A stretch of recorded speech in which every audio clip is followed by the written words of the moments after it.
Ms. Hamburare, and greetings to you all. I'm honored to be addressing you all virtually. Raising awareness on the importance of renewable energy across the small island developing states or SIDS is indeed a necessity given the climate calamities we constantly face today. As head of state of a member country, it comforts me immensely to know that the Pacific Islands Development Forum, or PIDF, is contributing to the efforts to execute this with solidarization of heads of state residents. A natural advantage for the Pacific is the abundance of renewable energy resources, which includes the potential for solar, wind, and hydropower. Consequently, power produced from renewable resources has the potential to significantly reduce the key climate and development concerns associated with fossil fuels. Various actors that focus on renewable energy in the Pacific all support the framework for energy security and resilience in the Pacific 2021 to 2030. Overall, the focus of the 2021-2030 framework are actions to help the Pacific small island developing states address their own energy sector priorities with a strong emphasis on improved energy sector robustness and resilience to adverse climate change and natural hazards, with long-term goals of sustainable and affordable clean energy supply with 100% electricity access and low-carbon transport for all communities in the Pacific Islands. Nearly all Pacific small island developing states have submitted their nationally determined contributions, or NDCs, and most Pacific states indicate either a 5 or 10-year implementation period. The National Climate Change Mitigation Pledges address some of the major sources of national greenhouse gas emissions. However, the focus is on the energy sector. The primary focus is on power sector, mainly power generation with the inclusion of energy efficiency and transportation, with some having targets for both unconditional and a conditional mitigation component. The targets are predominantly on renewable energy-based power generation, specifically renewable energy as a percentage of electricity generated. In the Pacific, Fiji, Papua New Guinea, Samoa, Tuvalu, and Vanuatu ultimately aim for 100% renewable energy-based penetration. The energy sector targets the NDCs are the same renewable and energy-efficient targets that Pacific SIDS have already included in the energy sector policy and action plan documents. The common needs include finance, technology support, and capacity development.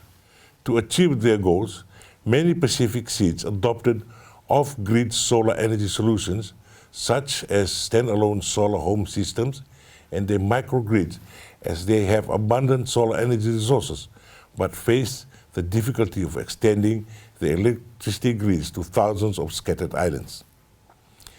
Pacific SIDS have already taken steps to integrate most important international agreements, such as the SIDS Accelerated Modalities for Action Pathway, Sendai Framework for Disaster Risk Reduction, Sustainable Development Goals 2030, Paris Climate Agreement in recent years into their national development plans and legislation, and for mapping institutional responsibilities.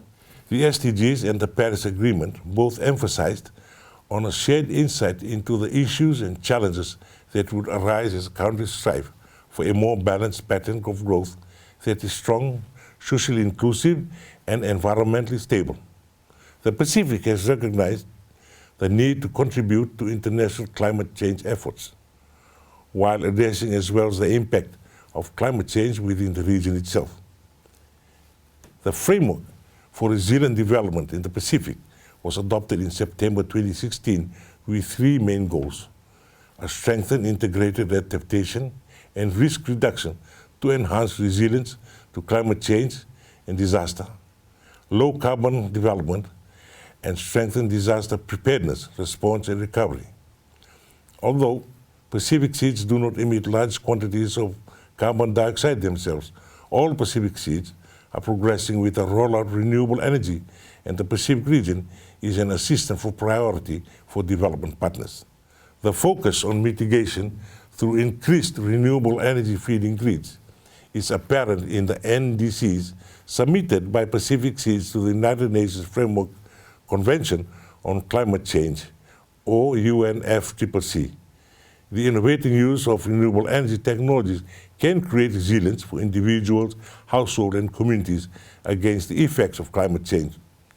Renewable energy-based adaptation solutions promote mitigation and intensify adaptation efforts concurrently in many sectors. As the world recognizes the role of renewable energy in economic recovery and sustainable development in the face of external threats, the resilience of renewable energies and their successful use cannot be overstated. As a champion of sustainable development, I fully support the Solar Head of State initiative, which will see solarization of heads of states in the Pacific, leaders' residence. Each system installed becomes a demonstration project to inspire the mass adoption of solar energy and other renewable energy technologies by the citizens of the country. PIDF continues to demonstrate all the society participatory approach in development as seen in its advocacy work with renewable energy. At this juncture, I wish to, and on behalf of the Fijian government and people, thank the government of India for its financial support as well as the various partners in the implementation of this initiative that shall benefit our very own State House in Fiji. These are interesting times in Fiji because as of this month, equipment has been received here in Fiji for installation to begin in December.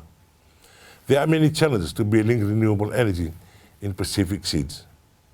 Nevertheless, we are working with numerous partners to address those challenges, which shall require additional support from the international community.